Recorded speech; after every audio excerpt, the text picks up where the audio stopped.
लोकेश जी, गुरुदेव आपके चरणों में कोटि कोटि प्रणाम।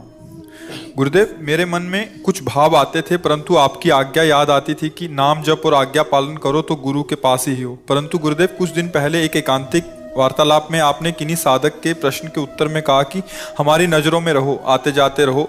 जब हम देखेंगे कि ये सेवा में है तो तुम्हारे ऊपर हम शासन करेंगे, कि हम तुम्हारी गलतियों को प्रकाशित बताकर तुम्हें ठीक मार्ग पर चलाएंगे। गुरुदेव, मेरे मन में हमेशा ये भाव आते हैं कि आप मुझ पर शासन करके अपनी आज्ञा में चलाएं। दूर रहकर मुझे ये पूर्ण रूप से संभव प्रतीत नहीं होता। कृपया मार्गदर्शन करें। नहीं, अगर गुरु को मनुष्य समझोगे तो ये बात है।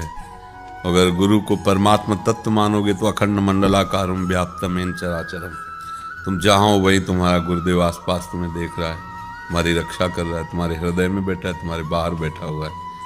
गुरु को मनुष्य समझोगे तो मनुष्य एक देशी होता है और वो फिर रक्षा नहीं कर पाएगा। एक देशी एक देश में रक्षा कर सकता है, लेकिन सर्वत्र विराजमान जो गुरु को मानता है वही सुरक्षित रहता है। तो आप जहाँ भी हो गुरुदेव के सामने कोई भी गलत काम करने के पहले देखो कि गुरुदेव विराजमान, जड़ में, चैतन्य में, सब में गुरुदेव विराज। तभी तो वास्तविक गुरुदेव का आप पूजन कर रहे हैं, गुरुदेव की आप महिमा को जान रहे। नहीं तो फिर गुरुदेव कमरे में बैठे एक देशी है तो बात नहीं बनेगी। अखंड मंडलाकारम व्याप्तमेन चराचरम तत्पदम दर्शितमेन तस्मै श्री गुरुवे नमः। और कुछ बातें बच्चा ऐसी होती हैं कि जो सामने वाले के अनुसार उत्तर दिया जाता है, वो सबके लिए नहीं हो सकता। अब जैसे मेडिकल स्टोर में दवाइयाँ आई हैं, लेकिन डॉक्टर एक ही बुखार है लेकिन अलग अलग पावर की दवाई देगा, अलग अलग।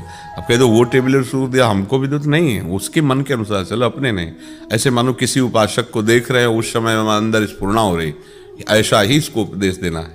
अब वो सार्वजनिक नहीं होगा, केवल उस व्यक्ति की अवस्था स्थिति के कारण उसको उपदेश दिया जाता है। ये बात समझ। जैसे हम तो मान लो प्रश्नकर्ता की स्थिति देखकर कहते हैं जरूरी नहीं कि आप तिलक लगाइए, जरूरी नहीं कि आप कंठ बांधिए। अगर परिवार में विरोध होता है, झगड़ा होता है, मत कीजिए, राधा राधा बोलिए। अब ये सिद्धांत तो नहीं हो गया ना, ये पर्सनल उसके लिए उपदेश, उसकी परिस्थिति के कारण उपदेश है। ऐसे कई उपदेश होते हैं जो परिस्थिति के कारण उसके लिए केवल होते हैं, सार्वजनिक नहीं होते। तो ऐसे प्रश्न अगर अपने दिमाग में आए तो उत्तर ले लेना चाहिए। हमें देखना है हमारे योग्य क्या है, हमारे लिए क्या आदेश है। उसके लिए ऐसा आदेश तो ऐसा तो नहीं कि उसके जैसा ही मेरे को आदेश है। अगर वो सार्वजनिक है तो बात अलग है, अगर पर्सनल उपदेश है। अब यहाँ सार्वजनिक उत्तर कम, पर्सनल उत्तर होते हैं।